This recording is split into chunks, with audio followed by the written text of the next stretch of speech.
2004년 8월 어느 날 중국 간수성 젠탄시에서 풀어놓았던 양떼를 몰고 집으로 돌아오던 노인은 흙으로 된 도로 한쪽 풀숲에 쓰러져 있는 여성을 발견했습니다. 도로는 비온 뒤 질퍽한 타이어 자국이 선명한 울퉁불퉁한 길이었으며 도로변 풀숲은 마치 아이끼처럼 자라 있었습니다. 노인은 혹시나 여성에게 무슨 일이 생긴 것은 아닌가 걱정이 되어 그녀를 부축해 일으켜 세워주려 했습니다. 아가씨! 정신 좀 차려봐요! 노인은 여성의 등 쪽으로 손을 집어넣어 일으켜 세우려고 했으나 그녀의 목덜미에서 무엇인가 물컹한 물건이 느껴졌습니다.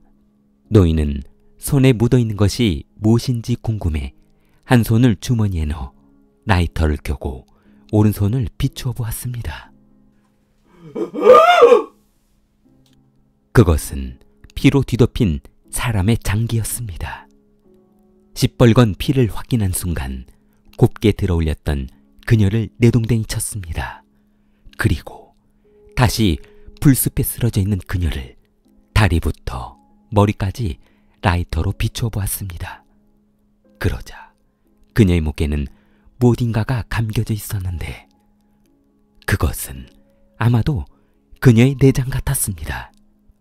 노인이 라이터불로 그녀의 복부를 비추어 보았을 때 누군가 그녀의 배를 갈라놓은 듯 했습니다. 노인은 너무 놀라 뒤도 돌아보지 않고 경찰서로 달려갔습니다. 현장에 도착한 경찰은 난생 처음 보는 처참한 광경에 눈을 뜰 수가 없었습니다. 시체가 훼손된 것도 끔찍했지만 그보다 더 놀라운 것은 그녀의 바지가 벗겨져 있다는 것이었습니다.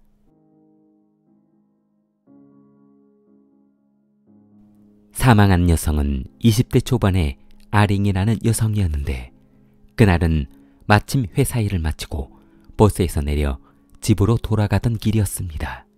그녀는 버스에서 내려 비포장길을 한참 동안 걸어갔는데 이 마을을 지나 다시 산골로 들어가는 조그만 마을에 사는 여성이었습니다.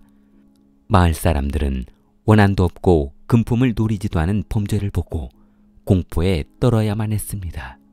평상시에 말이 없고 착하기만 했다는 그녀의 죽음에 가족과 마을 사람들은 비통함에 통곡하고 울었습니다. 목격자도 없고 증거도 없는 이런 사건이 고통스러운 건 경찰도 마찬가지였습니다. 경찰은 신출귀몰하고 여성의 장기를 파헤친 범인을 적출귀라 부르기 시작했습니다.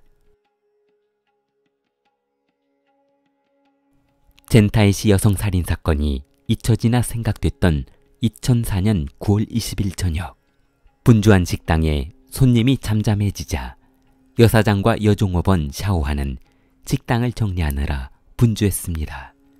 그녀들은 식당을 정리하고는 있었지만 혹시 모를 추가 손님 때문에 식당 문을 닫지는 못하고 있었는데 그때 식당을 청소하고 있던 여종업원이 조금 고통스러워하며 아랫배를 움켜쥐었습니다. 조금 전 너무 배가 고파 테이블을 치우다 손님이 남기고 간 고기를 몇 개 집어먹고 설사가 난 것이었습니다. 그녀는 퇴근 시간까지 참으며 청소하려고 했으나 더 이상 참을 수가 없었습니다. 여사장에게 급하게 화장실을 다녀오겠다는 말을 남기고 주방에 있는 화장지를 한 손에 들고 달려갔습니다. 그러나 화장실은 식당 바로 옆에 있는 것이 아니라 식당 건물로부터 약 20m 떨어진 공동 화장실이었기 때문에 한참을 걸어가야 했습니다.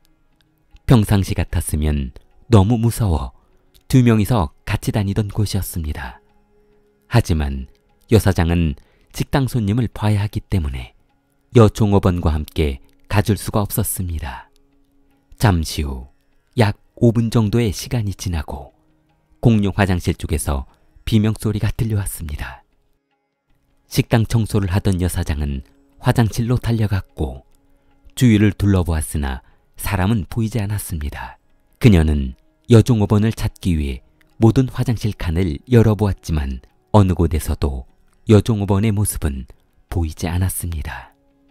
잠시 후 인근 언덕으로 올라가는 풀숲 쪽에서 신음하는 여성의 목소리가 들려오자 그녀는 소리가 나는 쪽으로 달려갔습니다. 여직원 샤오화는 이미 기절한 상태였고 누군가 화장실로부터 10여 미터를 끌고 간 듯했습니다. 여사장이 그녀를 일으켜 세우려고 했을 때 샤오화의 하반신은 피로 흥건해 있었습니다. 복부를 절개해 내장을 끄집어냈습니다. 그리고 바지는 벗겨진 상태로 여성을 도려내려 했습니다. 아마도 용의자는 그녀가 소리를 지르자 목적을 달성하지 못한 채 그녀를 버려두고 도망간 듯했습니다. 경찰은 그녀의 진술을 바탕으로 범인의 인상착의와 몽타주를 만들어 두었습니다. 그러나 그녀는 그때 상황은 워낙 어두운 저녁이었고 겁에 질린 상태였기 때문에 용의자의 얼굴을 정확히 보지는 못했다고 했습니다. 경찰도 용의자의 인상착의와 몽타주로는 범인을 확신할 수 없었습니다. 사건이 발생한 3일 후 깐저우 경찰서에 한 통의 신고 전화가 걸려왔습니다. 신고한 여성은 원룸에서 혼자 살고 있는 펑이라는 여성이었는데 그날 저녁 누군가 현관문을 두드려 나가보았더니 아주 키가 큰 한 남성이 술이 취해 대뜸 얼마면 할 수 있어? 응? 라는 말을 하자 펑은 도대체 사람을 뭘로 보고 그러냐며 그 남성을 밀쳐냈는데 그 남성은 갑자기 그녀를 발로 차고 주먹으로 얼굴을 때리며 두 손으로 목을 조였다고 했습니다. 무서웠던 그녀는 살려달라며 소리 질렀습니다. 그러자 주위에 거주하고 있던 집주인이 달려와 그녀를 구해주었고 사람들이 몰려들자 폭행했던 남성은 도주하고 사라져버렸습니다. 폭행 사건을 신고받은 경찰은 재빨리 피해 여성으로부터 범인의 몽타주를 만들었습니다. 그러자 완성된 몽타주를 확인한 경찰은 그를 알아보는 듯하며 이거 교진구 아니야? 교진구는 인근 경찰서에서 모르는 사람이 없을 정도로 문제가 많은 사람이었습니다. 도둑질과 폭행 사건으로 수십 차례 경찰서를 불려다녔기 때문이었습니다. 특히 진구는 술을 마셨다면 취하게 마시는 버릇이 있었는데 지나가는 여성을 추행하거나 폭행하는 일도 다반사였습니다. 경찰은 교진구의 사진을 출력해 폭행당했던 여성에게 확인을 요청했습니다. 그러자 그녀는 정확히 그 남성이 맞다고 확인해 주었습니다. 교진구는 1970년생으로 장해시 간저우에서 태어났습니다. 진구는 어린 시절 5가족과 함께 한 집에서 행복하게 살고 있었는데 3명의 누나와 위로는 형이 하나 있었습니다. 그리고 진구는 막내로 태어났습니다. 그러나 1989년 못된 친구들과 어울려 다니며 절도와 폭행을 일삼더니 징역 6년 6개월을 선고받고 사춘기 청춘을 감옥에서 보내야만 했습니다. 감옥에서 모범수로 선정된 진구는 1년을 감형받으며 5년 6개월을 복역하고 1994년 출소하게 되었습니다. 그는 출소 후 고향으로 돌아왔으나 버릇을 고치지 못하고 3년 만에 또다시 강도죄로 구속되었습니다. 2001년 5월 17일 그는 3년형을 선고받고 노동교화소로 보내져 비참한 교도소 생활을 하게 되었습니다. 2004년 3월 14일 교도소에서 감형을 받고 조기 출소한 진구는 4월 21일 미용실에 머리를 자르러 갔다가 우연히 시비가 붙은 여성과 말다툼을 했는데 좁은 통로를 지나가던 진구는 여성 손님과 부딪히며 죄송합니다. 다치신 데는 없어요? 뭐야? 재수가 없으려니까 똥파리가 달라붙네. 성질이 불같았던 진구는 그녀를 폭행하려 했으나 주위 사람들의 만류로 그녀를 폭행하지 못하자 다음 날인 2004년 4월 22일 아침, 진구는 그녀에게 복수하기 위해 미용실로 찾아갔고 화장실에 숨어있던 진구는 그녀가 화장실로 들어오자 그녀를 쓰러뜨린 후 두 손으로 목을 졸라 살해하려 했습니다. 그러나 뒤이어 들어오던 손님이 현장을 발견하고 소리를 지르자 그녀의 지갑을 들고 도주해버렸습니다.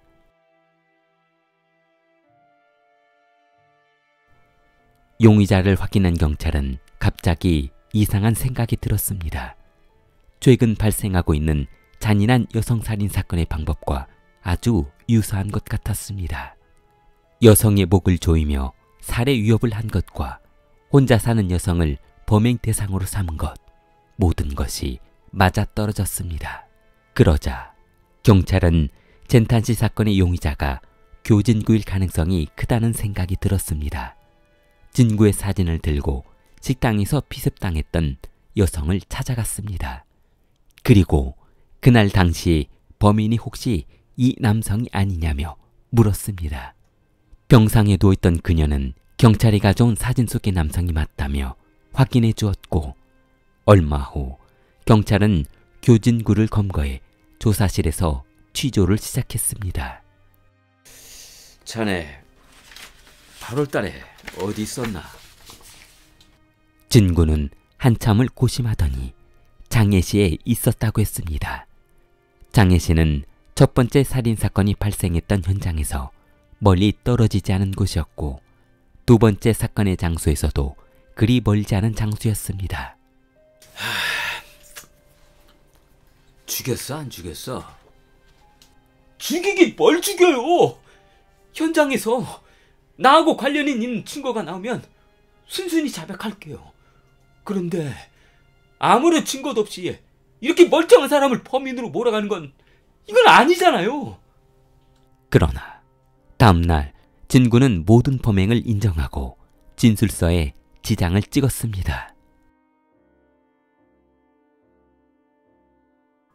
2005년 1월 6일 깐수성 법원은 교진구를 살인, 강도, 강간 등의 4가지 혐의로 기소했습니다. 그러나 경찰서에서 모든 범죄를 인정했던 그는 법정에서 돌연 본인의 범행을 인정하지 않는다며 증언했고 재판은 다시 원점으로 돌아가며 이틀간 이어졌습니다. 2005년 1월 17일 오후 3시 30분 깐수성 법원은 교진구에게 살인, 강도죄로 사형을 선고하고 벌금 2,000위안을 취증하라고 했습니다.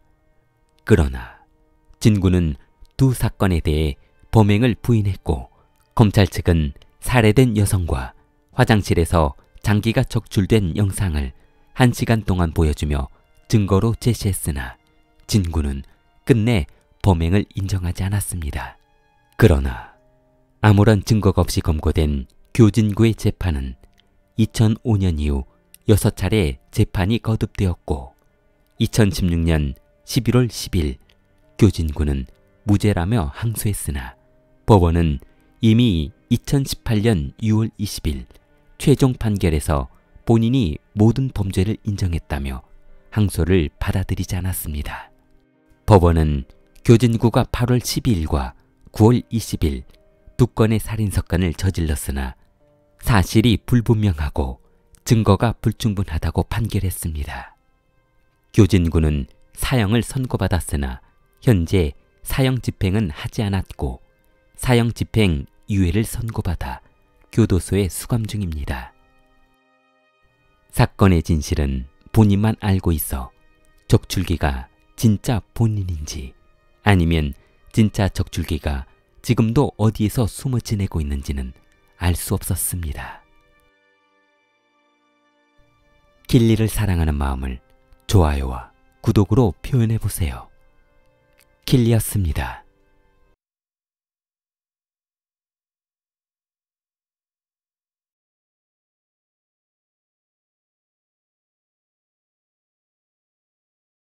(1964년) 중국 정부는 한참 혼란스러운 시기를 겪고 있었고 웨이진하이의 할아버지 또한 전쟁과 생존의 갈림길을 피해갈 수는 없었습니다.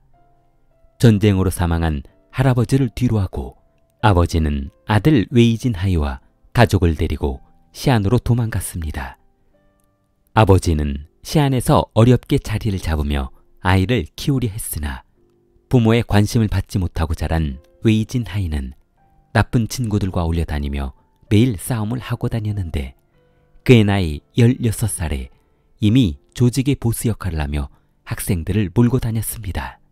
그는 머리도 아주 영특해 사람 다루는 법을 알고 있어 본인이 하지 않아도 되는 일은 나서지 않고 동생을 시키는 치밀함을 보였습니다. 그는 또래 친구들로부터 앞으로 흑사회를 이끌 두목이라 인정받으며 리틀 블랙, 중국어로 샤오헤이라 불리기 시작했습니다.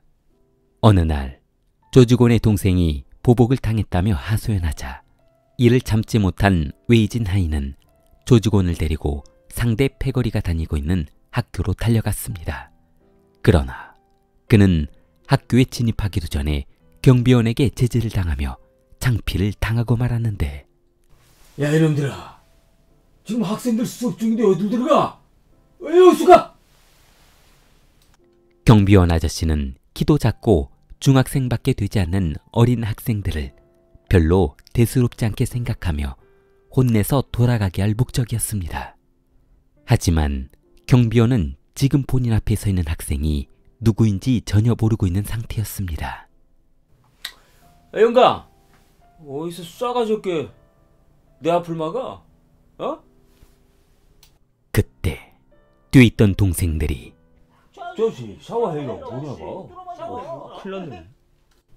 샤워해인지 옹해한지 나는 그딴 거 관심이 없으니까 얼른 꺼져 이놈들아.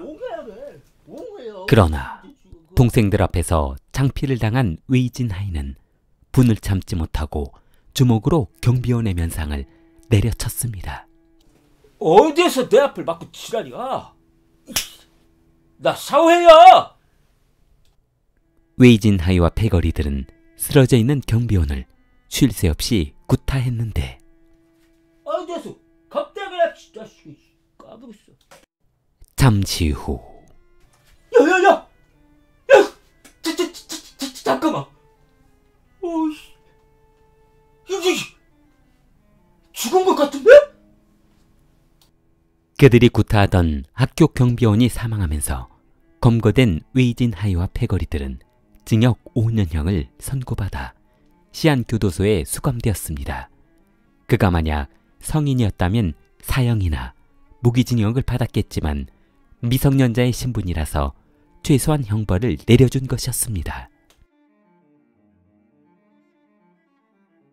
5년형을 살다 나온 웨이진하이는 흩어져 있던 동생들을 불러 모으며 다시 조직을 만들었습니다.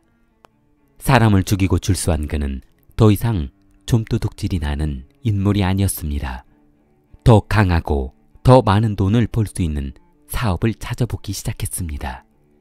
신행에 살고 있는 교도소 동기 후배에게 좋은 사업이 있냐며 물어봤습니다. 그러자 그 후배는 본인이 일하고 있는 건강식품 대리점에 좋은 물건이 있다며 알려주었고 도둑질을 하기 위해 시안에서 시닝으로 기차를 타고 달려간 웨이진하이는 창고에 있는 모든 물건을 훔쳐 시안으로 가져갔습니다. 그리고 그 물건을 팔아 18,000위안을 챙겼습니다. 1980년대 당시 근로자들의 월급이 수십 위안에 불과했으니 얼마나 많은 물건을 훔쳐서 팔았는지 짐작이 될 정도였습니다. 검거될 것이 두려웠던 그들은 시안을 떠나 허난성의 한 도시에 머물며 방탕한 생활을 시작했습니다. 엄청난 돈을 손에 쥐긴 했지만 매일 불안에 떨며 도망다니는 인생이 시작되었습니다. 그렇게 매일 밤을 유흥업소에서 탕진하고 있던 어느 날 웨이진하이는 식사를 하기 위해 식당 안으로 들어갔습니다. 请假几位呢？啊，好啊，就那边这老模样呢。我说谁啊？没 점심 어쩔까? 사장이 인도한 쪽으로 들어가 테이블에 앉아있던 그들은 잠시 후 본인들을 빤히 바라보고 있던 맞은편 남성과 눈이 마주치게 되었습니다. 小贝啊，你看什么？为什么看我呢？ 어이, 뭐 구경 났어? 왜 그렇게 쳐다봐? 사람 처음 봐? 손님은 고개를 돌리며 내 눈 가지고 내가 본다는데 당신이 무슨 상관이 돼? 웨이는 앉아있던 의자에서 일어서며 그러니까 기분 나쁘게 왜 쳐다보냐고. 순간 웨이는 옆에 있던 철제 의자를 집어들어 앉아있던 남성의 머리를 내려쳤습니다. 남성은 피를 흘리며 바닥으로 쓰러졌고 웨이는 살려달라며 발버둥치는 그를 향해 다시 한번 의자로 내려쳤습니다. 손님은 그 자리에서 즉사하고 말았고 식사도 못한 웨이의 패거리들은 서둘러 식당을 나와야만 했습니다.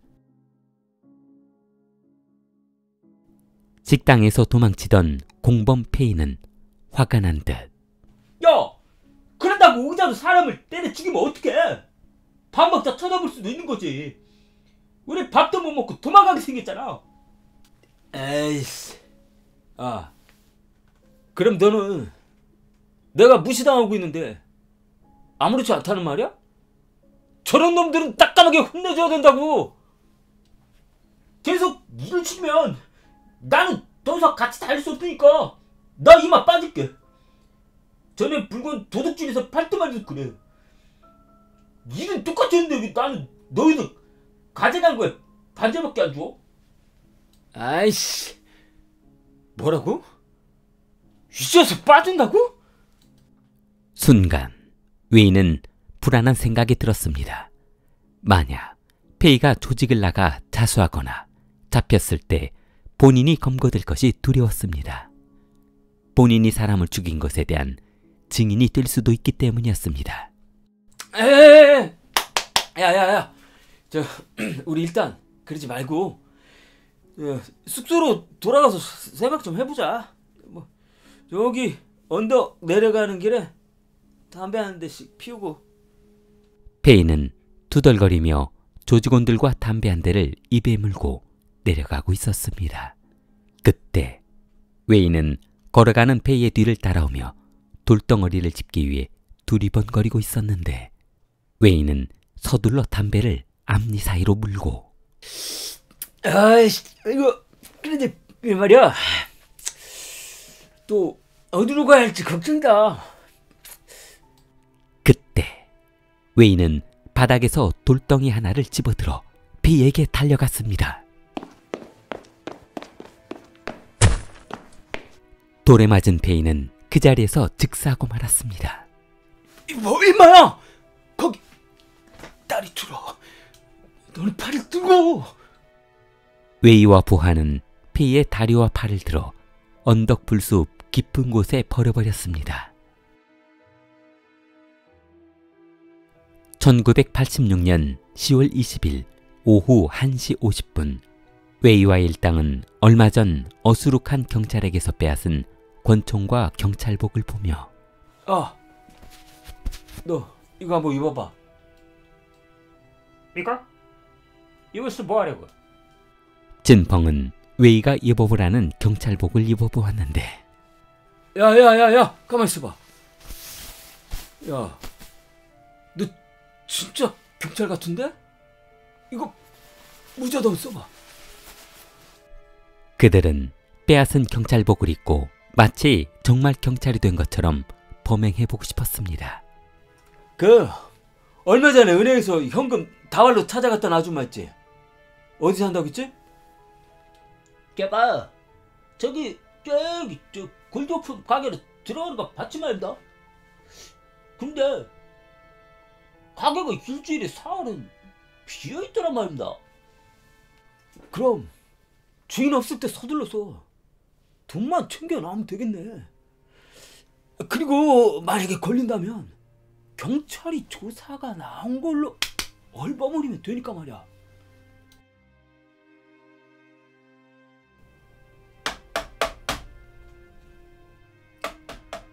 실례합니다. 여보세요? 여보세요? 그러나 한참을 불러도 인기척이 없자 부시지 말다. 사람이 없지 않습니까? 그들이 사무실에 들어가 금품을 챙기려고 이동하려는 순간 누구세요? 그때 서로 얼굴을 바라보며 당황했던 그들은 생각지도 못했던 여성의 목소리가 들리자 불안했습니다. 골동품 사무실 안쪽에서 부스럭거리며 나오던 여사장은 네? 무슨... 여사장은 문 앞에 손님이 아니라 경찰이 서 있자 놀라며 무슨 일로 오셨... 그게... 신고가 들어와서요. 누가 문화재를 이곳에 판매했다는 제보를 해서 그게 조사차가 나왔습니다. 문화재요? 우리는 그런 물건 받지 않아요. 뭔가 오해가 있으신 것 같은데. 장부하고 근거는 어디쯤입니까? 조사를 한번 해봐야지 말인가? 순간 여사장은 경찰 직원은 거칠게 자란 수염과 마치 씻지도 않은 몰골을 한 그들을 보고 이상한 생각이 들었습니다. 저 혹시 신분증 있으세요? 경찰 신분증이요.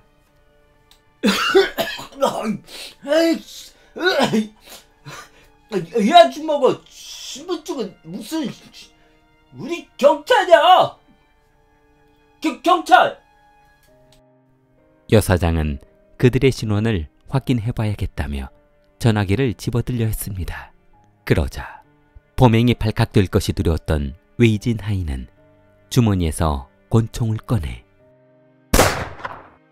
여사장은 전화기를 손에 쥐어보지도 못한 채 사망하고 말았습니다. 총성이 들리자 골동품 상점 옆에 있던 임신 8개월 된 여주인은 무슨 일인가 하며 달려나왔는데 그녀는 상점에 들어오자마자 죽어있는 그녀를 보고 도망쳤습니다. 그러자 그녀를 잡기 위해 달려나온 웨이진 하이는 또다시 그녀를 향해 총을 쏘았습니다. 웨이진 하이 일당은 상점에서 3만 위안, 한화 540만 원을 들고 도주했습니다. 그러나 또다시 총성이 울려 퍼지자 인근 상인들이 몰려들었고 그들은 도주하는 중에 민간인에게 총격을 가해 자매가 중상을 당하는 상황까지 번지고 말았습니다. 이 총격 사건은 중국 시안에서 발생한 최초의 총격 살인 사건으로 기록되었습니다.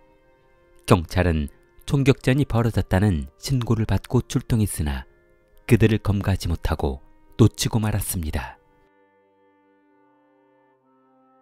2달 후 사건 현장에서 멀리 떨어진 북쪽 강디 마을에서 3사람이 살해되었다는 신고를 받고 출동한 경찰은 그들을 추적한 결과 1987년 6월 30일 잠복에 있던 경찰이 웨이진 하이를 체포했습니다. 그러나 1988년 3월 28일 교도소에 수감 중이던 웨이진 하이는 탈옥에 성공하며 경찰을 혼란에 빠뜨렸는데 경찰은 뒤늦게 전단지를 만들어 수배해 보았지만 자취를 감춘 그를 검거하지는 못했습니다. 얼마 후인 1990년 1월 29일 한적한 시골 마을에 사는 주민이 시끄러운 총성이 난다며 경찰에 신고했는데 이를 이상하게 여긴 경찰은 총소리가 들린다는 근처에 잠복해 숨어 지내며 다른 범죄를 계획한 웨이진 하이와 그의 부하 쉐펑, 와이완, 거동다오를 검거했습니다.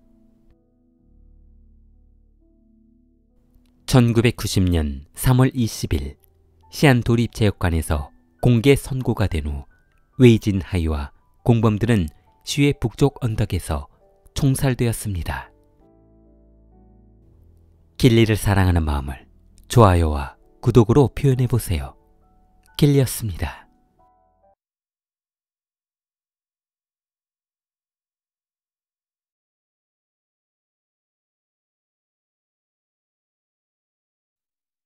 야야야야, 너 그 가발 어디서 난 거야?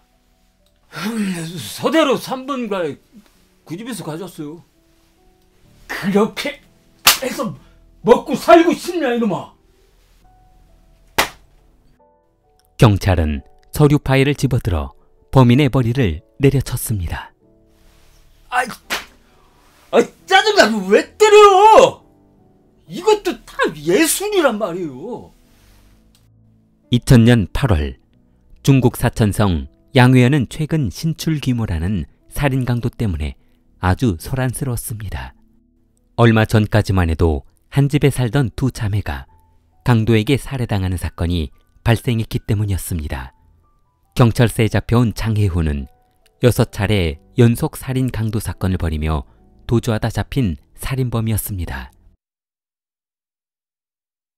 장혜훈은 어린 시절부터 호기심 많은 아이였습니다.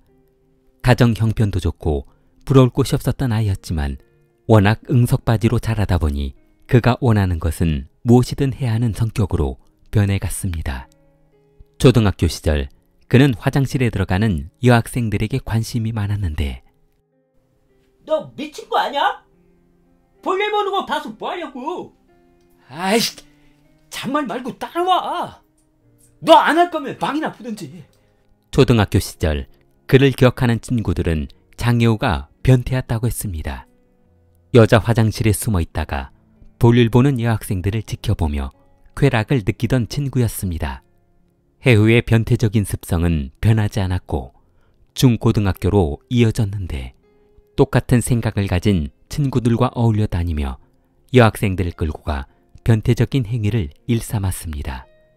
처음에는 돈을 빼앗는 목적이었지만 본인들의 폭행에 꼼짝 못하는 여성들의 공통점을 알아내고 점점 과감한 범행을 이어갔던 것이었습니다. 그러나 그들의 범죄 행위는 얼마 못 가 경찰에 검거되며 징역 3년을 선고받아 처음으로 교도소 생활을 시작하게 되었습니다. 법정에서는 초범이며 어린 나이를 감안해 감형을 해주었으나 판결에 불만이 쌓였던 혜우는 출소 후 여성에 대한 반감이 깊어만 갔습니다. 출소하자마자 강도짓을 일삼던 혜우는 1993년 또다시 검거되며 징역 7년을 선고받고 2000년 3월 출소하게 되었습니다. 혜우는 멍청했던 본인의 범행을 후회하며 또다시 똑같은 실수를 범하지 않겠다며 다짐했습니다. 어머니는 징역 7년형을 마치고 집으로 돌아온 아들을 한심하게 바라보며 야 이놈아! 이제 정신 좀 차리고 살 때도 되지 않았니? 애미가 관 속에 들어가서나 정신을 차릴 거야? 그러지 말고 더 늦기 전에 결혼해서 애 낳고 좀 정직하게 살아보자. 어머니는 중매쟁이를 통해 아들의 과거를 발설하지 않는 조건으로 일단 동거를 할 수 있게 해달라고 했습니다. 어머니는 아들이 그 여성과 자연스럽게 정이 들어 아이를 낳고 살기를 바랬기 때문이었습니다. 그렇게 한 집에서 동거를 시작한 혜우는 한동안 동거녀와 별 문제 없이 잘 지냈습니다. 그러나 얼마 후 그만 좀 하자고요. 당신 도대체 뭘 먹고 다니는 거예요? 끝이 없잖아요, 끝이. 그리고 왜 자꾸 변태적인 행동을 하시는 거예요? 자기야, 그건 오해야. 사랑하다 보면 이렇게 저렇게도 할 수 있는 거지. 그럼 내가 깼냐? 내가 그걸 왜 물고 있어야 하는데? 이거 물면 그 쾌감이 더해지거든. 난 더 이상은 못 살겠으니까 계속 이런 식으로 할 거면 난 잠 같이 못 잘 줄 알아. 그날 밤 이후 한참 혈기왕성한 시기였던 혜호는 여자친구가 잠자리를 해주지 않자 성욕을 풀기 위해 집을 나갔습니다. 2000년 8월 23일 새벽 3시 혜호는 어두운 밤거리를 헤매며 범행 대상을 물색하고 다녔습니다. 안회연 주택가의 집들을 두리번거리며 아이씨, 아우 씨, 열받아. 혼자 사는 여자 찾기가 이렇게 힘드냐? 나 정말 미쳐. 혜호는 혼자 사는 여성의 집을 계속해서 찾고 다녔습니다. 그리고 어수룩한 현관문과 유리창이 있는 집을 눈여겨보고 다녔습니다. 아이씨,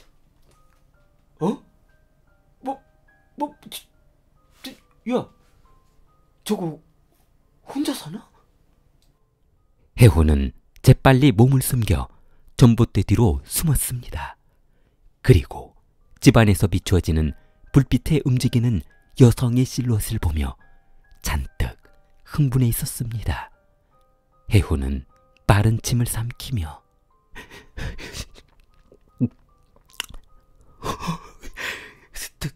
딱 됐네, 딱 됐어.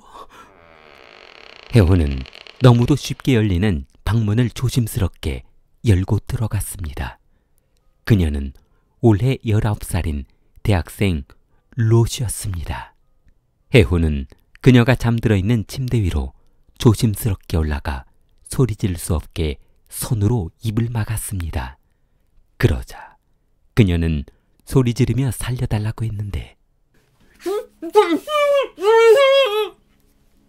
그때 건너방에서 자고 있던 그녀의 아버지가 튀어나오며 혜우의 몸을 감쌌습니다. 너무 무서웠던 혜우는 칼을 휘둘렀는데 이 자리야, 야, 아이씨, 넌 뭐야? 어디서 나온 거야? 혜우가 휘두른 칼에 등을 찔린 아버지는 크게 소리 질렀습니다. 너무 큰 목소리에 너무 놀란 혜우는 그 자리에서 도주했고 신고를 받고 출동한 경찰은 혜우를 쫓았습니다. 사건이 발생한 5일 후 성욕을 풀지 못했던 장혜우는 분을 삭히지 못했습니다. 와, 이런 미친 시와. 야, 거기에서 그냥 아버지가 나올 줄은. 생각지도 못했네. 이번에 잡히면 10년을 살았겠다. 야. 혜우는 이번에는 반드시 성공하겠다며 목적지를 변경해 그곳에서 조금 떨어진 수올리라는 외진 농촌 마을을 범행 대상으로 삼았습니다. 그리고 혼자 사는 여성의 집으로 들어가 목적을 달성했습니다. 2000년 8월 28일 안익현 경찰서에 한 통의 신고 전화가 걸려왔습니다. 불과 몇 시간 전 혼자 살고 있는 집에 한 남성이 침입해 본인을 폭행하고 갔다는 신고를 했습니다. 경찰은 그녀가 진술한 범인의 인상착의가 얼마 전 발생한 여대생 사건과 똑같은 남성이라는 것을 알아내고 범인을 검거하기 위해 검문을 실시했습니다. 그러나 며칠 후 장혜우는 미용실에서 또 다른 범행을 이어갔는데 가만히 있으면 죽이진 않을 거야. 야, 무서워하지 마. 혜우는 미용실 여성을 방에 가두고 폭행을 한 뒤 금품을 챙겨 미용실을 나오려 했습니다. 그러나 미용실을 나오려던 그의 눈에 들어온 한 물건이 있었습니다. 혜우는 발걸음을 멈추며 아이씨, 저 뭐야? 아이씨. 혜우는 긴 웨이브 머리를 한 가발을 들어 올리며 야, 이거 기가 막힌데? 한번 써볼까? 혜우는 들고 있던 칼을 내려놓으며 긴 웨이브 머리의 가발을 뒤집어 써보았습니다. 와, 漂亮，真是漂亮啊！ 야, 이거 정말 아름다운데? 나 맞아? 이거? 해오는 거울을 보며 자아도취에 빠져버렸습니다. 그 모습은 누가 보아도 덩치 큰 남성이 여자 가발을 뒤집어 쓴 변태 남성의 모습이라는 것을 알 수 있었지만 해오는 본인이 마치 아름다운 여성으로 변한 것으로 착각하고 있었습니다. 해오는 늦은 저녁 본인 모습을 실험하기 위해 가발을 뒤집어 쓰고 골목길을 걸어가 봤습니다. 그러자 본인을 힐끗힐끗 바라보며 지나가는 사람들을 만족스러워하며 여자처럼 행동하기 시작했습니다. 해오는 완벽한 분장으로 경찰이 본인을 잡지 못할 것이라는 확신이 섰던 터라 다음 범행 대상을 찾고 다녔습니다. 2000년 9월 21일 새벽 일동 교구의 농촌 마을의 허름한 2층 집을 배회하던 해오는 조심스럽게 집 안으로 들어갔습니다. 집 안에서 자고 있던 올해 17살 샤오딩은 부모님이 새벽 일을 마치고 돌아오시는 줄 알고 엄마? 샤오딩은 졸린 눈을 비비며 엄마를 불러봤으나 아무런 인기척이 없자 침대에서 일어나 거실로 나가보았습니다. 그러자 어머니라고 보기에는 덩치가 커 보이는 한 여성이 긴 웨이브 머리를 하고 있자 엄마? 해호는 아들이 거실로 나오자 너무 놀라며 엄마야. 해호는 아이의 엄마처럼 흉내를 내보았습니다. 그러나 샤오딩은 쪼그리고 있는 여성 앞으로 다가가 엄마를 확인해 보려 했습니다. 범행을 들킬 것이 두려웠던 해오는 칼을 꺼내 샤오딩을 향해 휘둘렀습니다. 그때 작은 방에서 자고 있던 샤오딩의 여동생은 소란스러운 소리에 잠에서 깨어 거실로 나와보았습니다. 그러자 샤오딩은 그 자리에서 피를 흘리고 사망한 상태였고 칼을 든 덩치 큰 여성이 본인에게 다가왔습니다. 장혜호는 샤오딩의 여동생 샤오야오를 끌고 방 안으로 들어가 폭행한 후 7차례 칼을 휘둘렀습니다. 2001년 2월 4일 오후 10시 40분 설날 명절 분위기로 한참 들떠있던 젊은 여성 두 사람은 쇼핑을 마치고 집으로 돌아오는 길에 수상한 사람이 따라오는 것을 느꼈습니다.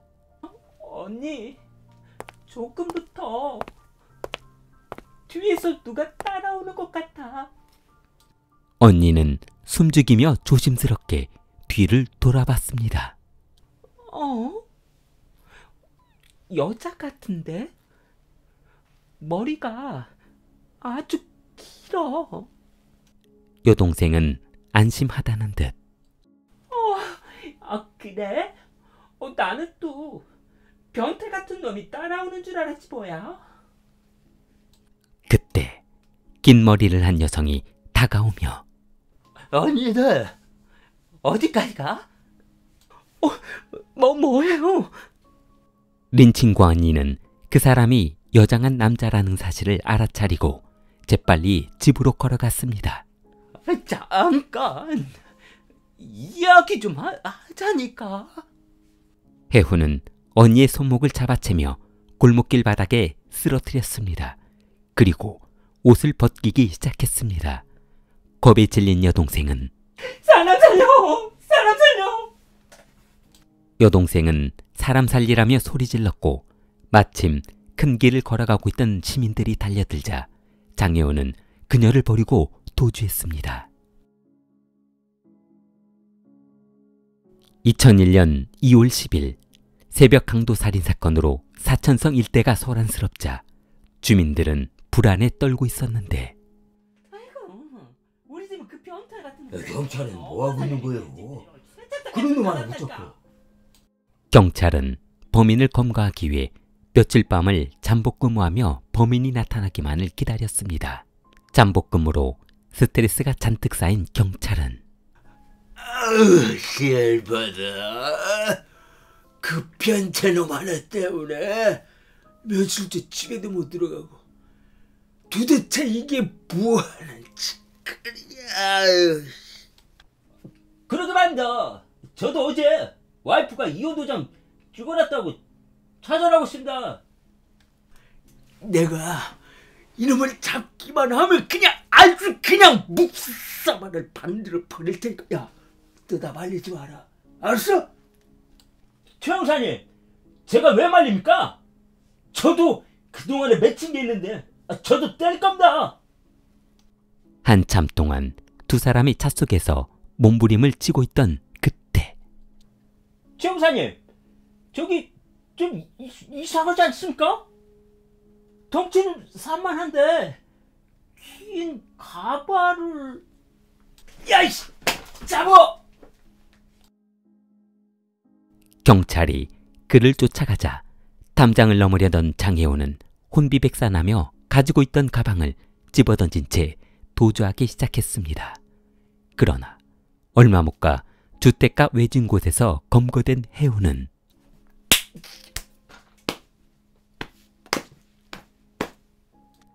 계속해서 주먹질을 해대는 경찰에게 그만!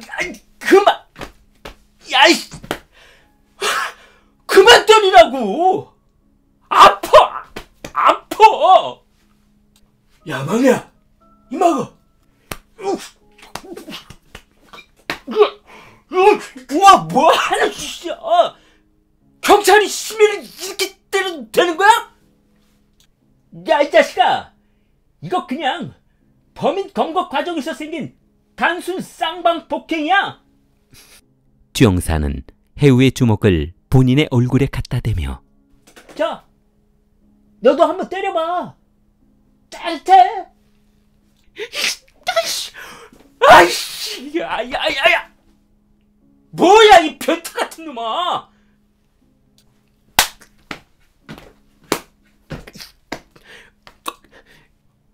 변태는 너 아냐? 여자 흉내도 잘 낸다며? 내가 너 때문에 집에도 못 들어간 거 생각하면 피가 거꾸로 쏘는다, 이 자식아. 경찰은 장예우를 검거한 후 조사실로 데려와 조사를 이어갔습니다. 그래서 거짓거리 한번 하려고 그 어린 애들을 폭행하고 살인하고 그런 거야? 경찰이 또다시 혜우를 때리려 하자 또 때리려고? 혜우는 경찰을 노려보며 야, 근데 너희들 경찰 맞냐? 왜 이렇게 선량한 시민을 그렇게 짜내는 건데? 너, 그건 그렇고 그 여자 가발 쓰면 정말 여자 같은 줄 아는 거냐? 아주 혐오스럽다, 이놈아. 아이, 장예우는 토라진 표정을 하며 변태 같은 놈. 2000년 8월부터 2001년 2월까지 불과 6개월 만에 2명을 살해하고 6명을 성폭행했으며 5명에게 중상을 입힌 장혜호는 2001년 11월 사천성 법원으로부터 살인 혐의로 사형을 선고받았습니다. 길리를 사랑하는 마음을 좋아요와 구독으로 표현해보세요. 길리였습니다.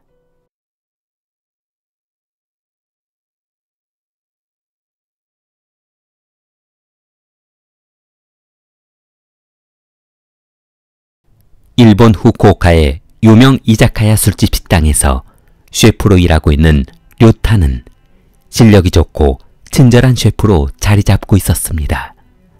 료타는 손님들과 대화를 나누며 요리를 준비하는 셰프로 일하는 것을 즐거워했습니다. 그런데 손님 중 한 여성이 료타를 알아보며 すみません。もしかしたら료타さんですか? 저 혹시 이름이 료타 씨 아니신가요? はい、そうです。 네, 맞습니다만. 온돈이 쓰고이 됐으네. 살다 보니 이런 일이 다 있군요. 이렇게 만난다는 게 정말 얼마만이야. 야마모토는 료타가 다니던 중학교 2학년 선배였습니다. 료타가 기억하는 그녀의 이미지는 그저 낯선 얼굴 자체였습니다. 그녀가 본인을 아는 척하고는 있었지만 식당 종업원 입장에서 손님을 모른 척하기에는 입장이 조금 난처했습니다.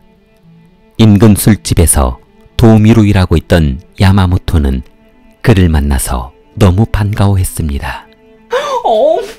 나 여기 단골인데 너 언제부터 여기서 일했어? 저요? 저도 여기서 근무한 지는 상당히 됐죠. 그렇게 우연히 식당에서 만나게 된 두 사람은 사적인 만남으로 이어가며 잠자리를 같이 하고 지내는 사이가 되었습니다. 그런데 만나면 만날수록 한숨만 쉬어대는 야마모토가 걱정이 되었던 료타는 저 무슨 걱정이라도 있어? 왜 이렇게 담배만 피워? 걱정 있으면 한번 얘기해봐. 아니, 별건 아닌데 우리 술집에서 같이 일하는 동생이 좀 난처한 일을 겪고 있거든. 뭐? 뭔데?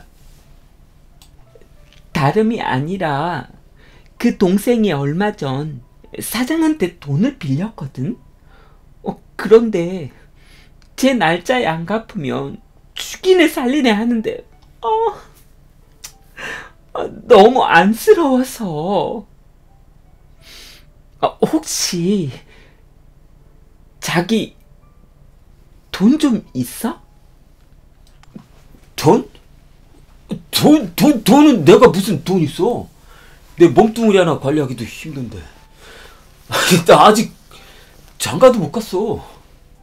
야마모토는 주머니에서 담배를 꺼내 붉은 립스틱을 바른 입술로 살짝 깨물었습니다.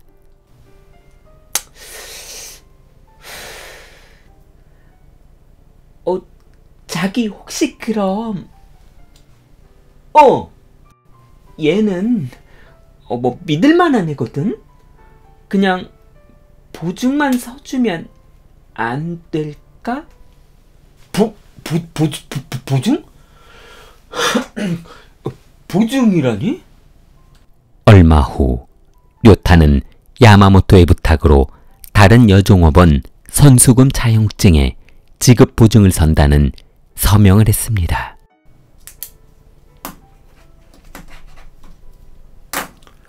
이거 뭐 금방 끝나는 거지?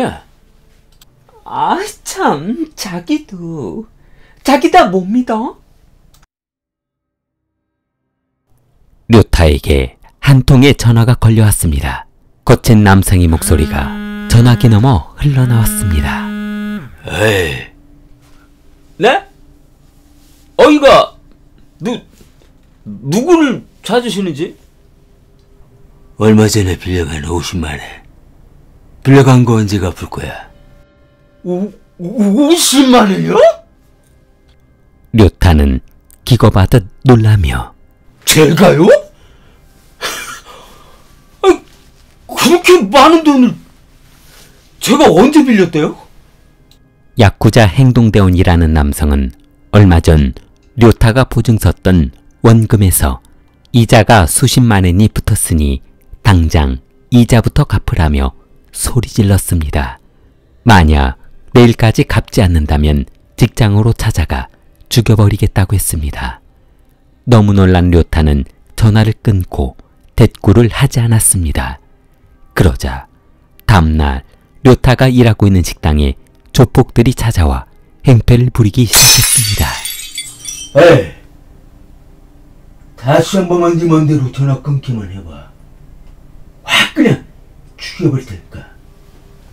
그들은 만약 료타가 돈을 갚지 않으면 계속해서 찾아와 행패를 부릴 것이라고 했습니다. 료타는 남성에게 매일 이자 명목으로 돈을 지불하기로 했습니다. 적게는 1만엔에서 많게는 3만엔까지 료타는 하루하루가 지옥 같았습니다. 만약 송금을 제때하지 않는다면 또다시 골목으로 끌려가 구타당할 것이 두려웠습니다. 그러던 어느 날 료타가 입금을 하지 못하자 조폭 남성이 그를 찾아왔습니다. 야야야야! 너 입금 안 하면 어떻게 된다고 했어? 료타가 대답을 하지 않고 있자 남성은 료타의 뺨을 때렸습니다. 어머니, 여동생, 뭐 친척들 전화번호 적어봐. 가족 전화번호는 왜요? 아니, 그리고 사실 그 돈 제가 빌린 것도 아니잖아요. 근데 왜 제가 갚으라는데요? 에이, 이 자식이. 야, 적으라며 적어, 이 자식아. 네가 못 갚으면 네 애미나 동생이라도 갚아야지. 이제 이자가 많이 붙어서 빚이 3천만 원이 된 건 알고 있지? 에? 어떻게 30만 원이 그 사이에 수천만 원이 됩니까? 복매 몰라? 확 그냥. 얼마 후 그들의 구타를 참지 못한 료타는 살 수 있는 방법이라고는 그들로부터 도망치는 방법밖에 없다고 생각했습니다. 가족과 지인들과도 연락을 끊고 혼자 도망쳤습니다. 야쿠자는 아무리 연락해도 료타를 만날 수 없자 헤이, 쥐새끼 같은 놈이 도망가버렸네. 야전에 그놈이 적어준 여동생 주소하고 전화번호 있지? 전직 야쿠자 조폭은 야마모토를 시켜 료타의 여동생을 불러냈습니다. 야마모토는 료타의 여동생을 앞에 두고 이전 상황을 이야기해 주었습니다. 야마모토는 손톱을 만지작거리며 오빠가 저한테 돈을 좀 빌려간 게 있거든요.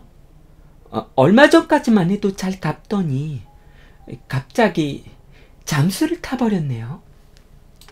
오빠가요?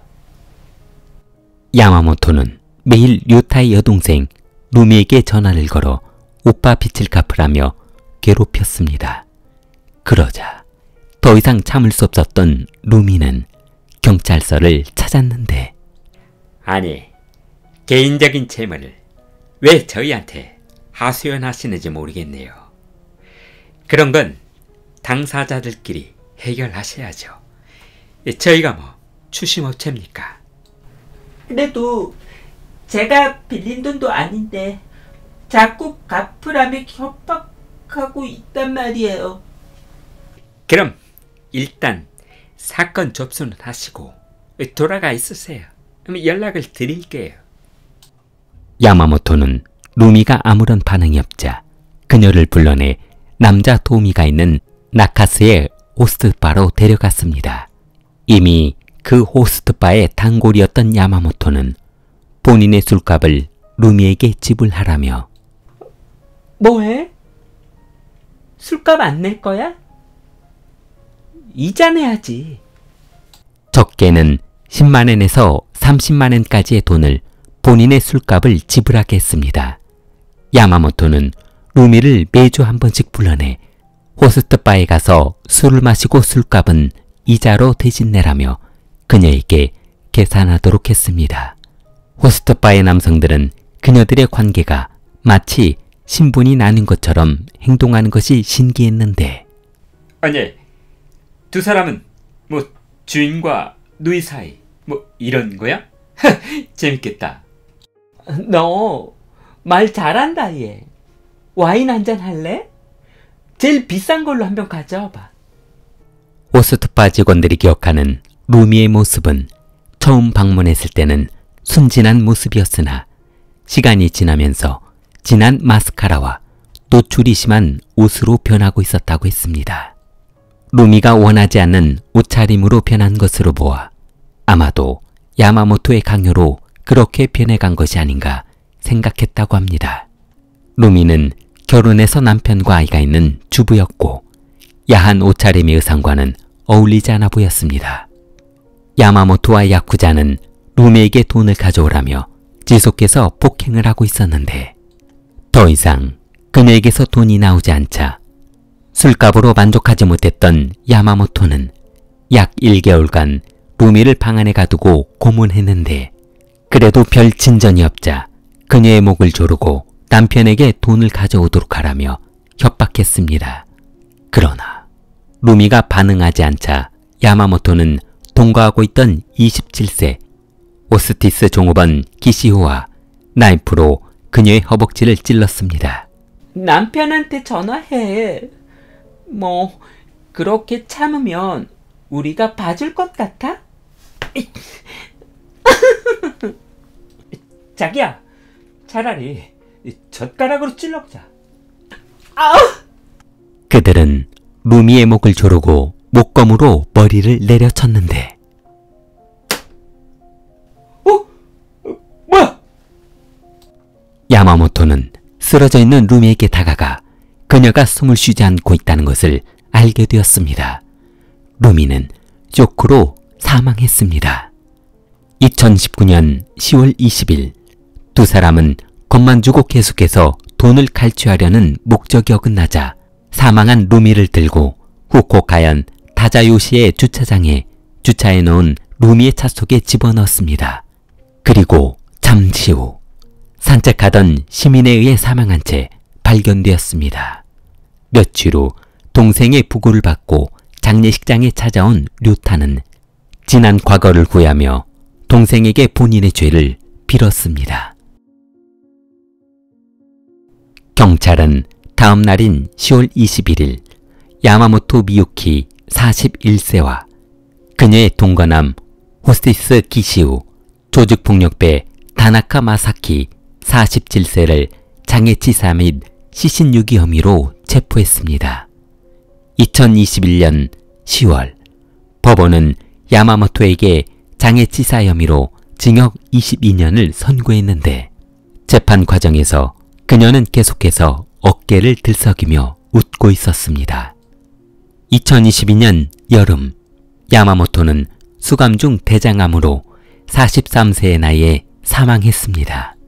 언론은 사건이 마무리된 후 루미와 그의 남편이 경찰에 11차례 협박사건을 접수했던 사실을 알아냈습니다. 그녀가 경찰서에 마지막으로 방문해 폭행사건을 접수한 것이 2019년 9월이었습니다. 그러나 그녀는 마지막으로 경찰서를 찾은 지 1개월 후에 사망하고 말았습니다. 해당 경찰서는 사건을 접수조차 하지 않고 있다가 그녀가 살해되고 난 후에서야 조사를 시작했다고 합니다. 길리를 사랑하는 마음을 좋아요와 구독으로 표현해보세요. 길리였습니다.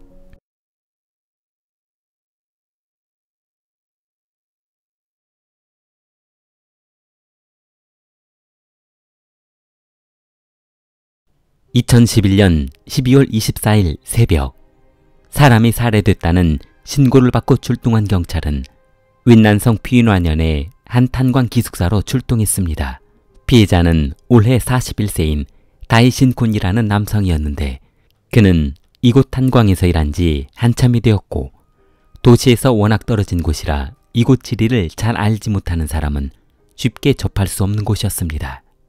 그는 전 부인과의 사이에서 낳은 올해 16살인 아들이 하나 있었고 재혼한 부인과 함께 살고 있었습니다. 경찰은 집안을 조사한 결과 외부에서의 침투한 흔적이 없고 집안에서 파손된 물건도 없는 것으로 보아 내부자의 소행일 것으로 판단했습니다.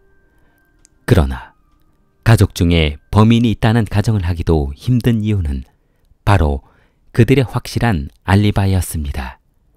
사건 당일 올해 16살인 아들은 그 시간에 친구와 함께 PC방에서 게임을 하고 있었던 알리바이가 증명이 되어 수사선상에서 배제되었고 부인은 이웃집에서 이웃과 함께 요리를 하고 있었던 알리바이가 증명이 되어 용의자에서 제외되었습니다. 경찰은 살인범의 단서조차 발견하지 못해 수사에 어려움을 겪고 있었는데 2010년 한참 바쁜 건설 현장에서 잠시 쉬는 시간에 친구와 대화를 나누던 장가추는 셰프, 우리 저쪽에 가서 담배나 한 대 피우자.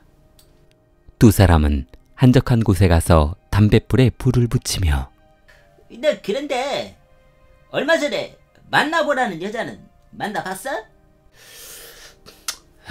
말도 봐라. 그 여자 얼마나 돈만 밝히는지, 연봉이 얼마나 되냐, 집은 있냐. 짜증나서 아주. 그런 여자 두 번 다시는 만나기 싫다. 너도 참 여자복 지지리도 없다. 왜 매번 만나는 여자마다 그러냐? 친구는 허공에 담배 연기를 품으며 맞다. 너 그러면 이 여자 한번 만나볼래? 나도 얼마 전에 알겠는데 그냥 뭐 생각 없이 사는 여자 같기도 하고 뭐 남자는 다 좋아하는 것 같기도 하고 그래. 근데 여자는 착하고 좋아. 그래? 나이는 어떻게 되는데? 설마 아줌마는 아니지? 에이 그럼 아무렴 너한테 아줌마를 소개해줄까? 일단 전화번호 이거 줄 테니까 생각 있으면 거기로 전화해봐.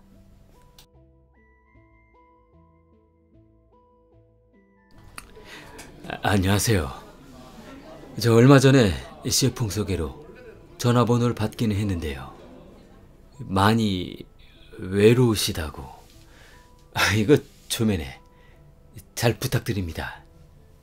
그날 이후 두 사람은 성격이 잘 맞는다며 매주 만나 뜨거운 사랑을 불태웠습니다. 그런데 가추는 그녀와 만나면 만날수록 그녀에게서 이상한 점을 발견했습니다. 전화가 오면 밖으로 나가서 전화를 받는가 하면 일정 시간이 되면 집에 가야 한다며 사라지는 것이었습니다. 얼마 후 그녀는 가춘에게 할 말이 있다며 자기, 나 사실 임신했어. 뭐? 임신? 요즘 너무 메스꺼워서 테스트 해보고 산부인과도 가봤는데 임신 초기래. 그럼 나 아빠 되는 거야? 우리 아기 이름부터 지어야겠다. 자기도 참. 얼마 후 두 사람은 신혼 분위기에 젖어 곧 태어날 아이 이용품과 신혼 살림을 장만하기 위해 분주했습니다. 그러나 가추는 아이까지 임신한 그녀가 본인과 한 집에서 같이 생활하기를 바랬으나 아직까지도 저녁만 되면 혼자 사는 집으로 돌아가는 것이 마음 내키지 않았습니다. 자기야, 이제 애도 낳아야 하고 하니까 결혼식 올리기 전까지는 우리 집에서 같이 사는 건 어때? 이제 우리 합칠 때도 되지 않았어? 아니야. 일단 아직은 너무 빠른 것 같으니까 그건 다음에 얘기하자. 가추는 그녀가 본인을 사랑하고는 있는 것 같으나 자꾸만 겉으로 맴돈 그녀가 궁금했는데 그녀를 지켜보던 장루인은 도대체 그녀가 누구와 통화를 하고 있는지 알아내고 싶었습니다. 그러던 어느 날 그녀에게 전화가 걸려왔습니다. 가춘의 여자친구 장루이의 핸드폰 소리가 울려 퍼졌습니다. 그러자 장루이는 재빨리 핸드폰을 들고 식당 밖으로 나갔는데 이번 기회를 놓칠 수 없었던 가춘은 그녀를 뒤따라가 담벼락 뒤에 숨어 그녀의 통화 내역을 들어보기로 했습니다. 알았다고. 알았어. 곧 들어갈 테니까 걱정 마. 뭐? 내가 매일 늦었어? 자기도 매일 집 비우고 안 들어오잖아. 그런데 왜 내가 조금 늦는 것 가지고 뭐라고 하는 거야? 알았어. 끊어. 바로 들어갈게. 전화통화를 마치고 다시 식당으로 들어오던 그녀를 막아선 가추는 창백한 얼굴로 이 뭐야? 남편이 있어? 조금 전에 남편이라고 한 것 같은데. 아니야. 자기가 오해한 거야. 얼마 후 가추는 루이가 유부녀이며 올해 5살이 된 아이도 있는 유부녀라는 사실을 알게 되었습니다. 너무 황당했던 그는 그녀에게 너 어쩜 그렇게 나를 감쪽같이 속일 수가 있어? 처음부터 작정하고 나를 만난 거야? 나를 엔조이로 생각한 거냐고? 아니야. 자기가 오해하고 있는 거야. 나 사실 남편하고 정리하려고 결심하고 있었어. 제발 믿어줘. 그런데 남편이 이혼을 안 해주는 바람에 자기하고 결혼을 못하고 있다고. 가추는 그녀가 울며 속사정을 털어놓자 마음이 약해지기 시작했습니다. 루이의 남편은 가정에 소홀하며 다도시로 출장 가는 시간이 많아 아내와 아이에게 관심 없이 남처럼 지낸 지가 상당히 된다고 했습니다.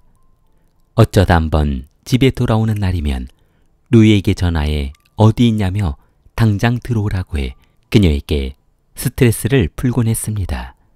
가추는 훌쩍이는 그녀의 양어깨를 두 손으로 맞잡으며 자기가 난 그런 줄은 몰랐지. 미안해. 미안해.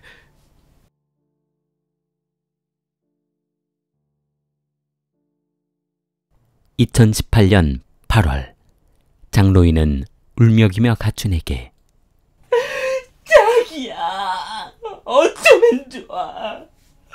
남편이 절대로 이혼은 해줄 수 없대.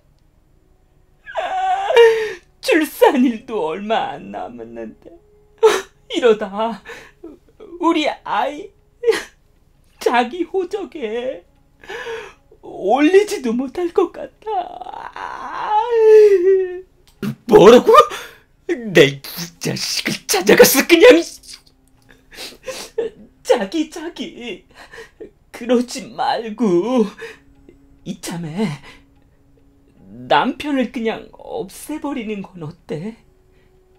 그 인간이 절대로 우리 잘 되도록 놔두지는 않을 거란 말이야. 우리 어떡해? 우리 아이는 또 어떡하고? 아이씨 미치겠네. 그럼 어떻게 하자고? 그들은 계획을 세운 지 3개월이 지날 동안 기회를 잡지 못해 실행을 하지 못하고 있었는데 루이는 가춘에게 좋은 방법이 있으니 조금만 기다리라고 했습니다. 루이는 마침 크리스마스가 다가오는 그날의 기회를 놓치고 싶지 않았습니다. 2011년 12월 24일 루이는 남편에게 성탄절 분위기를 느끼자며 저녁 식사를 준비했는데 여보, 식사 준비 다 됐어요. 식사하세요. 루이는 요리를 마친 뒤 찬장 아래 미리 갈아두었던 수면제 가루를 조심스럽게 꺼냈습니다. 그리고 만들어 놓은 요리에 가루를 부어 남편이 눈치채지 못하도록 저었습니다. 아이들을 모두 친정집에 맡겨두고 둘만의 시간을 가져보려 했던 남편은 아내가 준비해둔 음식을 먹고 그 자리에서 잠들어 버렸습니다. 그때 음식을 먹는 척하며 잠시 자리를 비웠던 루이가 돌아와 식탁 의자에 잠들어 있는 남편의 볼을 때리며 잠들어 있는 것을 확인했습니다. 여보, 여보, 자기야, 자기야, 정신 좀 차려봐. 노인은 남편이 잠들어 있는 것을 확인하자 조용히 핸드백을 챙겨 집을 나섰습니다. 그런데 그녀는 집을 나서면서 현관문을 닫지 않고 현관문 아래 부분에 조그만 종이 상자를 받쳐두고 집을 나섰습니다. 내연남 장가춘이 들어올 수 있게 현관문을 닫아두지 않았던 것이었습니다. 다음날 오전 탄광에서는 다이신 군이 출근을 하지 않자 걱정이 되어 그의 집으로 전화를 해보았습니다. 그러나 수차례 전화를 해보아도 전화를 받지 않자 경찰서에 실종 신고를 했고 신군의 집에 도착한 경찰은 침대 위에서 저항 한번 하지 않은 채 사망한 그를 이상하게 생각했습니다. 창문도 닫혀 있었고 현관문도 파손된 흔적이 없는 것으로 보아 분명 내부자의 소행인 것으로 판단했습니다. 경찰은 알리바이가 확실했지만 의심이 가장 많이 가는 부인 루이의 핸드폰 기록을 조사해보기로 했습니다. 얼마 후 경찰은 그녀의 통화 기록을 조사하던 중 그날 유독 많은 통화를 했던 한 남성을 발견했습니다. 그는 장가춘이라는 남성이었는데 장가춘 씨, 12월 24일 그날 어디에 있으셨어요? 저요? 저야 뭐 집에 있었죠. 텔레비전을 보고 있었죠. 어느 프로그램 보고 있으셨는데요? 그게 그러니까 영화를 봤죠. 영화. 영화 제목이 뭐더라? 경찰이 가촌을 집중적으로 조사를 시작하자 가촌은 조사실에서 알리바이를 입증하지 못하며 범행을 인정하고 말았는데 저도 그럴 마음은 없었습니다. 하지만 아이 미래를 위해서 어쩔 수 없는 선택을 해야만 했습니다. 이제 와서 후회해봐야 소용이 없겠지만 우리 아이 미래를 위한 선택이었습니다. 우리 아이요? 네, 루이가 임신을 했거든요. 아, 그래요.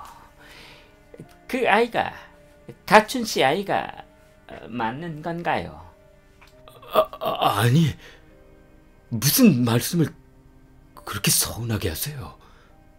우리 애 때문에 사람도 죽였는데.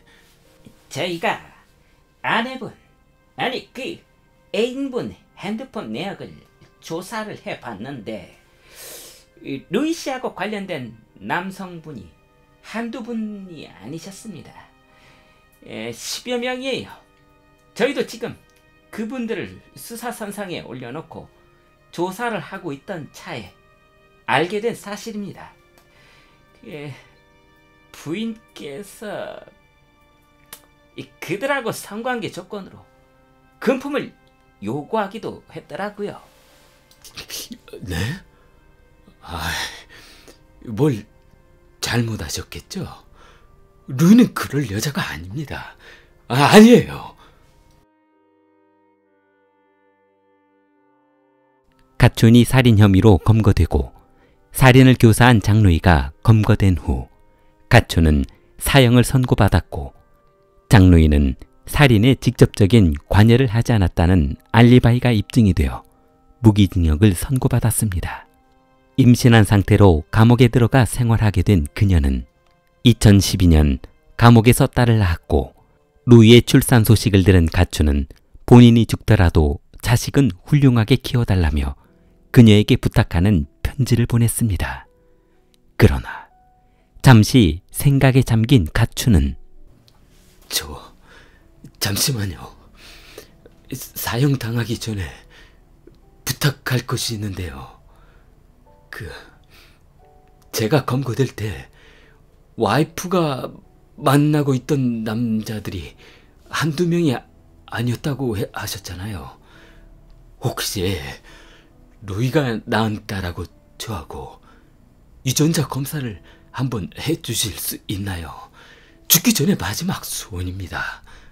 억울하게 죽더라도 자손을 남기고 싶은 게 이 애비의 마음 아니겠습니까?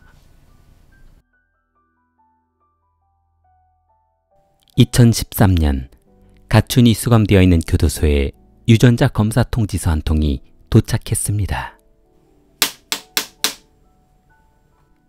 교도관은 가춘이 수감되어 있는 방 창문을 두드리며 장가춘, 등기 왔어. 야, 얼마나 기다리던 유전자 검사 통지서인가. 잠도 못 자고 그렇게 기다리더니만. 에이, 어서 와서 통지서 확인해보게.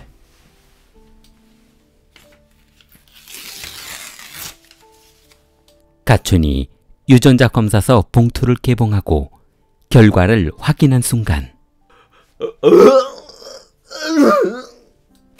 뭐야? 뭔데 그래? 가춘과 루이가 낳은 딸의 유전자가 일치할 확률은 0%였습니다.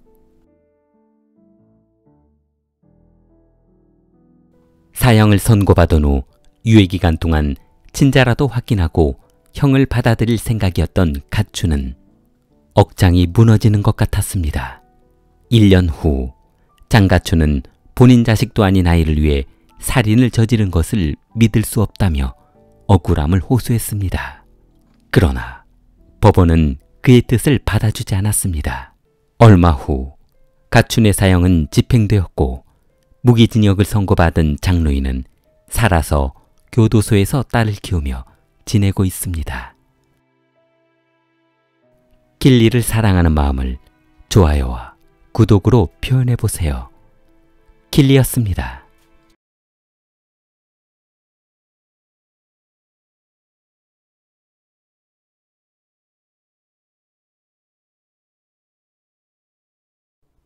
핸드폰을 손에 쥐고 한참 동안 문자 메시지를 주고받던 리량은 너무 기뻐 말이 나오지 않았습니다.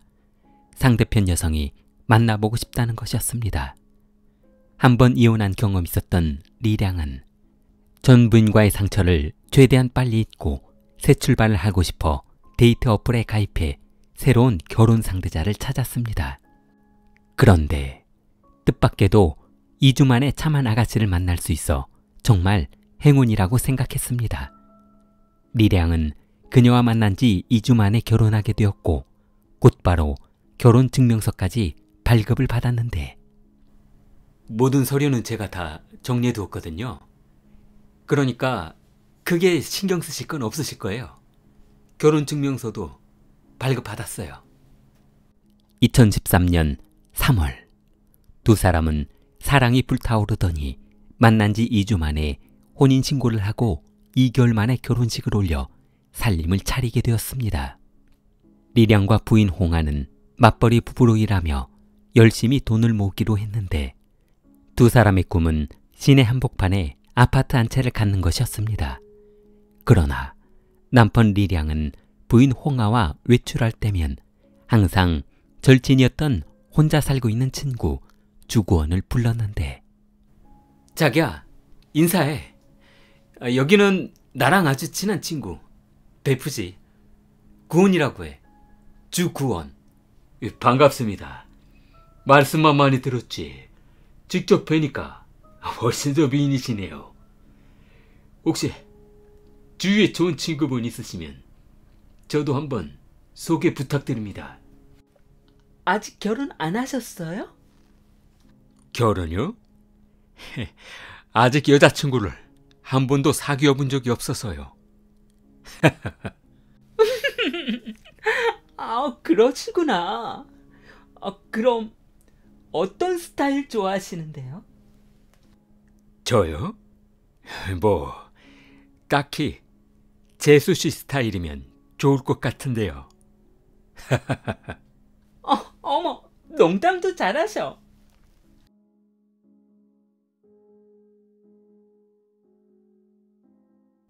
리량이 저녁 식사를 하러 외출하던 어느 날, 그날도 어김없이 친구 주구원을 불렀습니다. 세 사람이 한참 식사를 하고 있던 그때 여보세요? 네. 그러니까 아까 제가 퇴근할 때 말씀드리고 나왔잖아요. 지금요? 지금 어떡하라고 그러시는 거예요? 퇴근했는데. 한참 식사를 하던 부인과 구원은 놀라 두 눈을 크게 뜨며 회사에 문제 생겼대? 아이, 짜증나. 나는 회사 좀 들어가 봐야 할 것 같으니까 두 사람 식사하고 들어가. 나는 먼저 일어날게. 리량이 먼저 일어나고 두 사람만 남은 식당은 어색한 기운만 가득했습니다. 저 혹시 그 전기 오토바이 배운다고 하지 않으셨어요? 네. 출퇴근하려면 멀어서 배워둬야 할 것 같아서요. 그런데 혼자 하려니까 잘 안 되네요. 그럼 시간 되실 때 그 주전자 좀 주시겠어요? 구원은 그녀가 건네준 물병을 맞잡으며 실수로 그녀의 손을 덥석 잡아버렸습니다. 어머! 구원이 얼굴이 벌겋게 달아오른 그녀를 향해 일어서며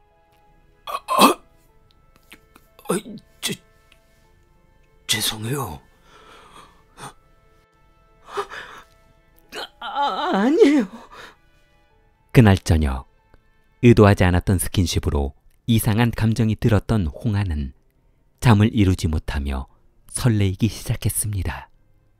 결혼한 지 얼마 지나지 않았으나 남편보다 자상하고 재미있는 구원에게 자꾸만 마음이 끌렸기 때문이었습니다.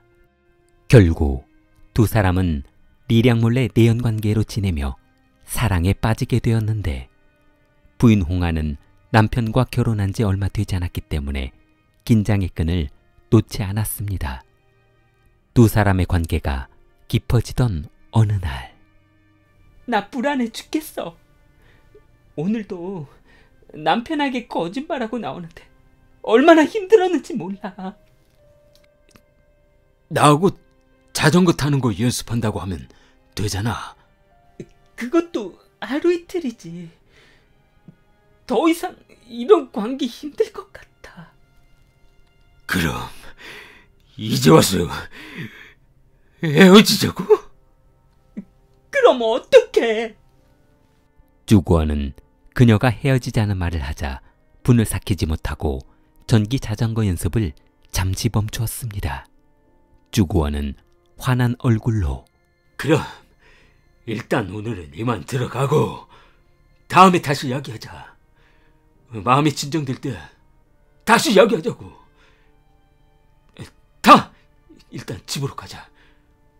주구원은 그녀를 자전거 뒷좌석에 태우고 집으로 출발했습니다. 한참을 달리던 구원은 갑자기 방향을 틀어 호수가 있는 언덕 아래를 질주하기 시작했습니다. 너무 놀란 홍아는 자장이 뭐 하는 거야?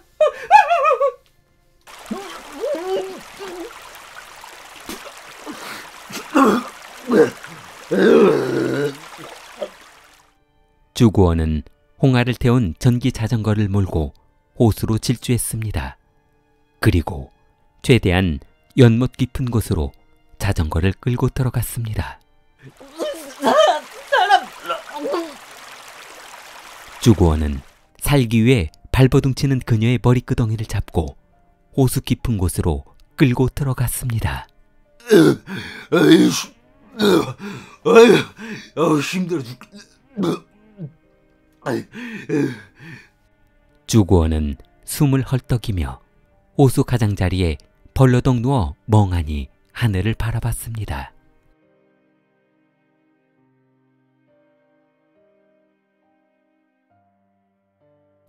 그날 저녁 리량은 집에 돌아오지 않은 아내가 걱정이 되어 수차례 전화를 해보았으나 그녀는 전화를 받지 않았습니다. 2013년 5월 10일 오후 4시경 리량은 경찰서로 달려가 아무래도 와이프가 잘못된 것 같아요. 연락이 안 돼요.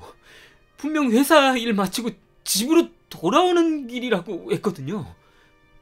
무슨 말씀인지 천천히 말씀해 보세요. 경찰은 리량과 함께 그녀가 퇴근하는 동선을 살펴보기로 했습니다. 리량은 경찰에게 핸드폰 문자를 보여주며 이거 한번 보세요. 어제 저녁에 와이프가 보낸 문자예요. 경찰은 리량이 보여준 핸드폰 메시지를 유심히 바라보았습니다. 보세요. 집으로 가고 있는 중이라고 적혀 있잖아요. 가는 길에 전기 자전거 연습 좀 하고 들어간다고요. 아, 맞다. 그러고 보니까 문자 보내기 전에 통화할 때 옆에 누군가 있는 것 같았어요. 속삭이는 듯한 남자 목소리가 들리더라고요. 그래요? 경찰은 리량의 진술을 바탕으로 그녀의 핸드폰 마지막 위치와 핸드폰 통화 내역을 조사해보기로 했습니다. 경찰은 그녀의 통화 내역을 조사하던 중 연속으로 같은 번호가 3번 찍힌 번호를 바라보며 이상한 생각이 들었습니다. 7458? 2013년 5월 11일 오전 7시 호수 주변을 조깅하고 있던 한 남학생이 연못에 시신으로 보이는 물체가 떠올랐다며 경찰에 신고했습니다. 현장에 도착한 경찰은 얼마 전 실종 신고가 접수된 여성과 관련이 있는 것이 아닌가 생각하며 그녀의 신원을 확인했습니다. 역시 고인은 홍하였습니다. 경찰은 남편에게 부인 시신이 발견되었다며 연락을 했는데 오늘 아침 호수에서 운동하던 한 남성이 아내분 시신을 발견했습니다. 아마도 운전 미숙으로 자전거를 타다 호수에 빠져 익사하신 것 같습니다. 병원에 오셔서 신원을 확인해 주셔야겠습니다.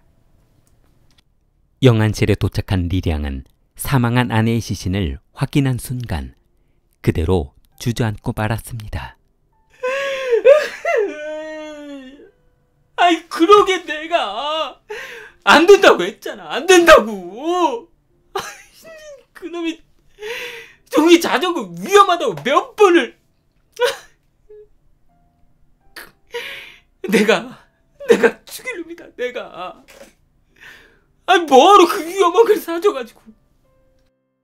경찰은 영안실 바닥을 뒹굴고 통곡하고 있는 남편 리량을 진정시키려 했지만 분을 삭히지 못한 그의 울음은 멈출 줄 몰랐습니다.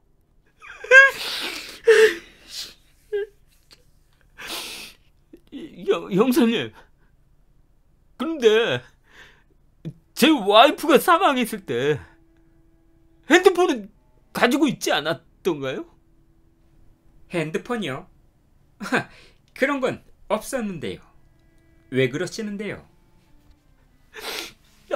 아니에요. 그날 핸드폰을 가지고 있었거든요. 그럼 호수에 빠졌을 수도, 그럴지도 모르겠네요. 그렇죠. 뭐 그럴 수도 있죠. 그럼 제가 개인적으로 잠수부를 고용해서 핸드폰을 좀 찾아봐도 될까요? 그야 뭐 상관없습니다만. 다음 날 리량은 개인적인 사비 2,000위안을 지불하며 개인 잠수부를 고용해 부인 핸드폰을 찾기로 했습니다. 그때 한참 사건을 조사하던 형사가 반장님, 그런데 사망한 여성분이 호수에서 익사했다는 게 조금 이상한데요. 어? 뭐가 이상하다는 거야? 호수 수심이 1m 20입니다. 홍아씨 신장이 1m 60인데 본인보다 얕은 수심에서 익사했다는 게 좀 이상하지 않습니까? 뭐? 그럼 말이 안 되잖아. 타살일 가능성이 있는데 남편은 또 왜 그렇게 잠수부를 써가면서까지 와이프 핸드폰을 찾으려고 하는 거야? 경찰은 얼마 전 그녀의 핸드폰 통화 내역을 조사하던 중 발견했던 번호 7458번으로 전화해 보았습니다. 그 핸드폰은 주권이라는 남성의 전화번호였는데, 여보세요.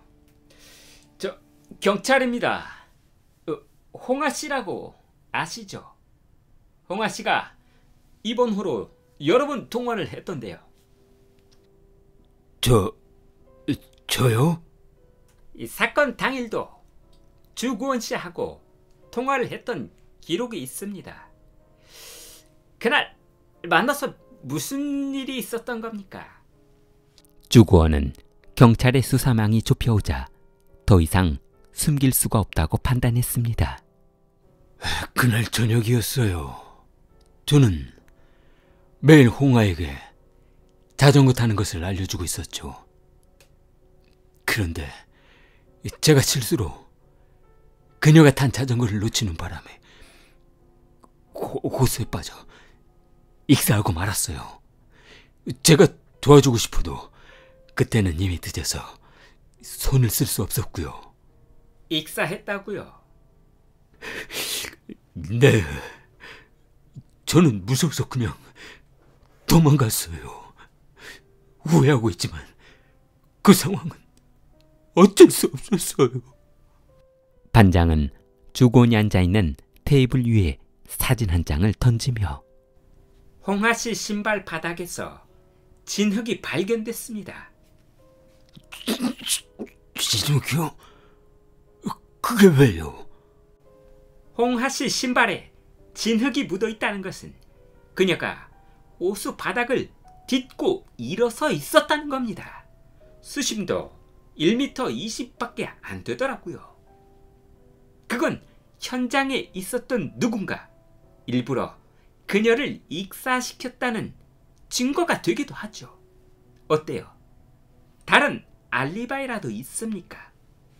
주고원은 조사실 테이블에 고개를 쳐박고 모든 것을 체념한 채 진술하기 시작했습니다. 그러니까 말이죠. 사실은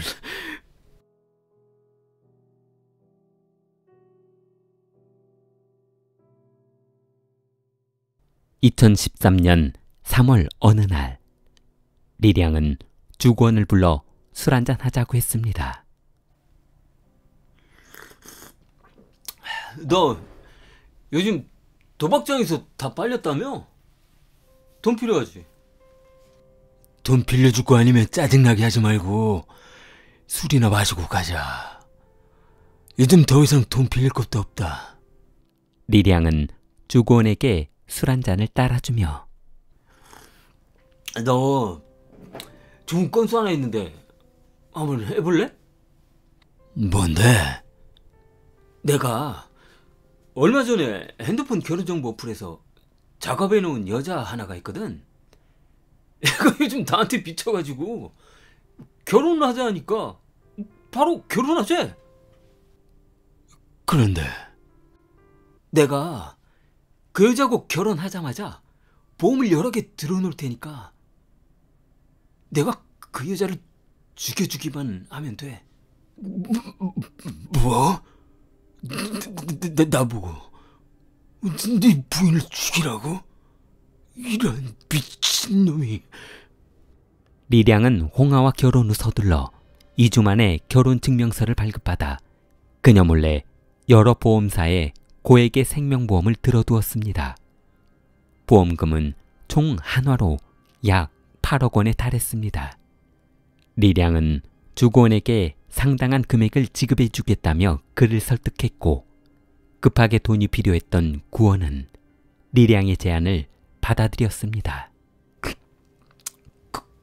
그런데 네 아내를 내가 일방적으로 죽이면 금방 걸리지 않을까? 아, 이런 멍청하기는. 내가 그런 계획도 안 세워놨을까 봐. 뭘? 어떻게 할 건데? 자, 봐. 내가 매번 아내하고 외출을 할 때마다 너를 부를 테니까 그녀하고 자연스럽게 친해지란 말이야. 그러다가 확신이 섰을 때 내가 자리를 비켜줄 거야. 그러면 내가 그때 내 아내를 데리고 여관으로 가. 그리고 내연관계로 지내란 말이야. 그랬다가 그 다음에 전기 자전거 타는 걸 알려준다고 해. 그렇게 하고 매일 부르란 말이야. 나는 모른 척 할 테니까. 그렇게 하다가 자연스럽게 호수에 빠져서 운전 미숙으로 죽은 사람처럼 하란 말이야. 어때? 감쪽 같지? 이야, 정말 귀가 막히다. 경찰은 남편 리량이 아내가 사망한 지 얼마 지나지 않았는데 병원 측을 상대로 사망진단서를 빨리 발급해달라는 행동이 수상해 부인으로 들어있는 보험 내역을 조사해 보았습니다. 그러자 남편이 결혼한 지 얼마 지나지 않아 부인 앞으로 고액의 보험을 가입했다는 사실을 알아내고 남편 리량을 소환했습니다. 리량은 경찰이 제시한 보험 관련 서류와 친구 주구원과의 통화 내역을 증거로 제시하자 모든 것을 포기하고 범행을 인정했습니다. 2014년 1월 23일 강소성 상주시 법원은 리량과 주구원에게 사형을 선고했습니다. 두 사람의 사형은 2년 뒤 집행되었습니다.